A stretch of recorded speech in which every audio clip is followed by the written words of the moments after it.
আসলে বিষয়টা বুঝতে পারি না। এই জায়গায় আপনারা কি করবেন? আচ্ছা দেখেন, মার্কেটে সুন্দর একটা বুলিশ ক্যান্ডেল আসছে। এরপর এই বুলিশ ক্যান্ডেলটাকে ৩টা ক্যান্ডেল দ্বারা ব্রেক ডাউন করতে পারে নাই। কি করতে পারে নাই? ব্রেক ডাউন করতে পারে নাই। এরপরে কারা অ্যাক্টিভ হচ্ছে? এরপরে কিন্তু বায়াররা অ্যাক্টিভ হচ্ছে। অর্থাৎ বুলিশ ক্যান্ডেল তৈরি হয়ে গেছে। বুলিশ ক্যান্ডেল তৈরি হওয়ার পর এই জায়গায় যে ঘটনাটা ঘটবে দেখেন, আর কিন্তু মার্কেট কোথায় আসবে না, ডাউনে আসবে না। রিজন কি? রিজন হচ্ছে ৩টা সেলার মিলে হচ্ছে একটা সেলারকে, বায়ারকে উইক করতে পারে নাই, বা হচ্ছে গ্যাপ ডাউন দিয়ে হচ্ছে নিচে যাইতে পারে নাই, ব্রেক ডাউন দিয়ে হচ্ছে নিচে যাইতে পারে নাই। এরপরে এই সেম জায়গা থেকে আবার কিন্তু বায়াররা অ্যাক্টিভ হয়ে গেছে। বায়াররা যখন অ্যাক্টিভ হলো, অবভিয়াসলি আমি বায়ারের সাথে যাব। কারণ কি? এই জায়গা হচ্ছে বায়ারের, এবং ৩টা ক্যান্ডেলকে দুই দিক থেকে প্রেসার ক্রিয়েট করছে। এরপর হচ্ছে সে আপে কন্টিনিউ করতেছে। এই প্যাটার্নটা যদি আপ ট্রেন্ডের ক্ষেত্রে হয়, আপনি অনায়াসে নেক্সট ক্যান্ডেল প্রেডিকশন আপ করতে পারেন। এর সিওরিটি হচ্ছে 95%। কারণ কি? ট্রেন্ডটা আপ ট্রেন্ড। আমি প্রত্যেকটা ক্লাসে ট্রেন্ড কেন চিনাই? আপনি যদি ট্রেন্ড ধরতে পারেন, ভাই মার্কেটে যদি আপনি ট্রেন্ড ধরতে পারেন, আপনি এই মার্কেট থেকে, এই ট্রেডিং থেকে আপনি অনেক দূর এগিয়ে যাবেন। কারণ কি? মার্কেটের ট্রেন্ড বুঝতে যদি একবার পারেন, প্রফিট করা থেকে ইনশাল্লাহ আপনাকে কেউ আটকাতে পারবে না। কারণ কি? মার্কেট ট্রেন্ডের দিকে আপনি যদি থাকেন, আপনার ট্রেড প্রফিট হওয়ার রেশিও অনেক হাই হয়ে যায়। হুম। এটা হচ্ছে ডাউন ট্রেন্ড। মার্কেট যখন আপে থেকে ডাউনের দিকে মুভ দেয়, এটা হচ্ছে ডাউন ট্রেন্ড। ইভেন মার্কেট যখন ডাউন থেকে আপের দিকে মুভ দেয়, এটা হচ্ছে আপ ট্রেন্ড।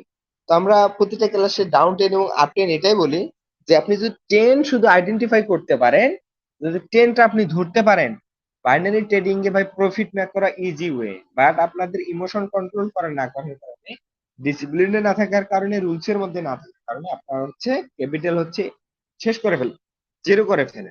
এরপর কি হয়? অনেকেই দেখছি, অনেকেই মেসেজ দেয়, ভাই আমার হচ্ছে $20 আছে, আমার আজকে $14 প্রফিট হয়ে গেছে। সেক্ষেত্রে আমি কি আরো ট্রেড করব? আসলে ভাই দেখেন, আপনি $20 দিয়ে আপনি ব্যালেন্সের 50 কেন, আপনি 60% গেইন করে ফেলছেন এক ওয়ান ডে জাস্ট।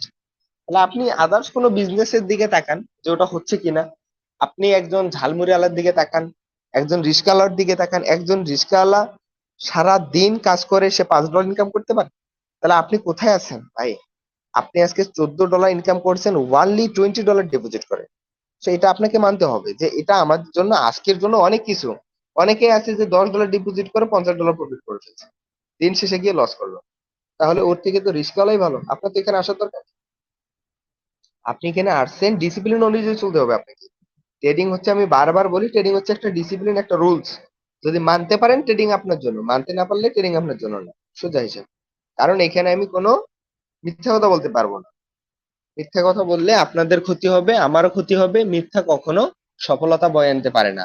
আজকে আমি আপনাকে মিথ্যা বলতেছি, কালকে যে আপনি সাকসেস হবে না, তখন হচ্ছে আমার দোষ হবে, যে ভাইয়ের কারণে আমি ধসে পড়ছি। সো আমি এই জন্য বলতেছি, বারবার বলতেছি, আমরা ফ্রিতে আপনাদেরকে নলেজ প্রোভাইড করতেছি, ট্রেনিং ফ্রিতে, সপ্তাহে 3 দিন ইভেন লাইভে এসে স্ক্রিন শেয়ারের মাধ্যমে।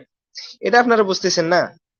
আপনারা ফ্রিতে শিখেন না কেন ভাই? আপনারা যার কাছ থেকে শেখেন, যারা ফ্রিতে শিখাচ্ছে তাদের কাছ থেকে শেখেন। এই যে পেড কোর্স, $50 $100 করে দিয়ে আপনারা কি করতেছেন? কোর্স করতেছেন। ওদের কোর্সে কিছুই নাই, কিছুই শিখতে পারবেন না। হুদাই এগুলো কোর্স করায়। আসলে দেখেন, এখানে আসলে লজিকটা কি? ট্রেড যে নিবেন, একটা লজিক আছে না? শুধু একটা লজিক না, এখানে আমি অনেক কটা লজিক এক্সপ্লেইন করব।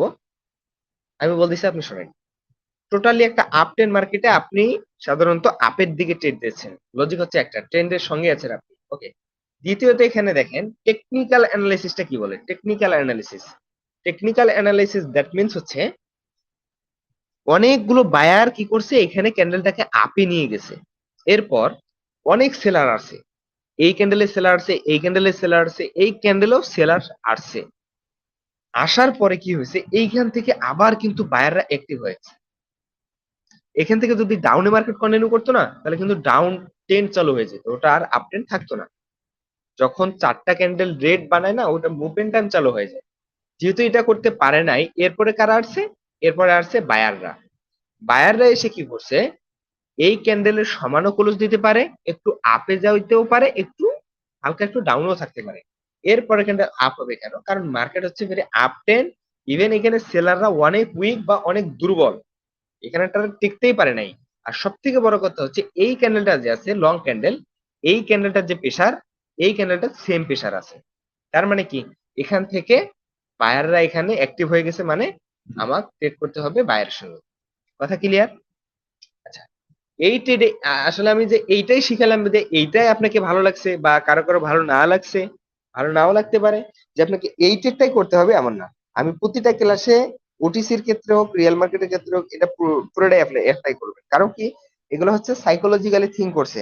আমাদের মতো অনেক বড় বড় ট্রেডার আছে যারা এইসব সাইকোলজিক্যালি থিঙ্ক করে এইসব প্যাটার্ন ক্রিয়েট করছে, ঠিক আছে?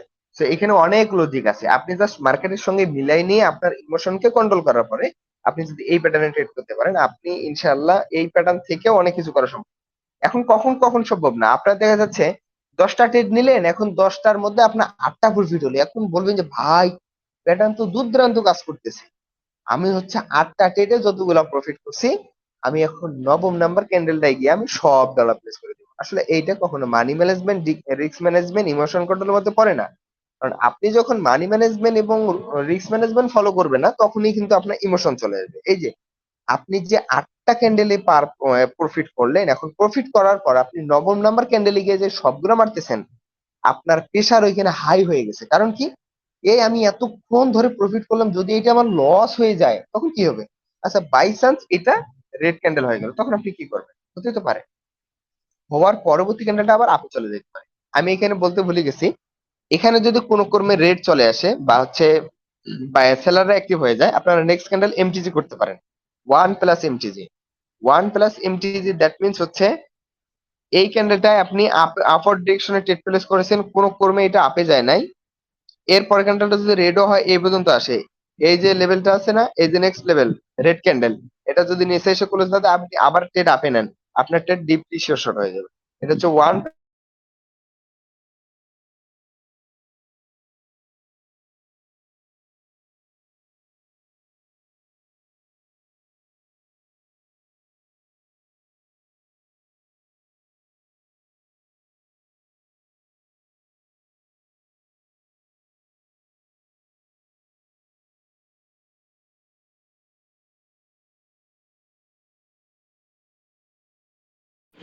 ভাই আপনার ভয়েস আসে না।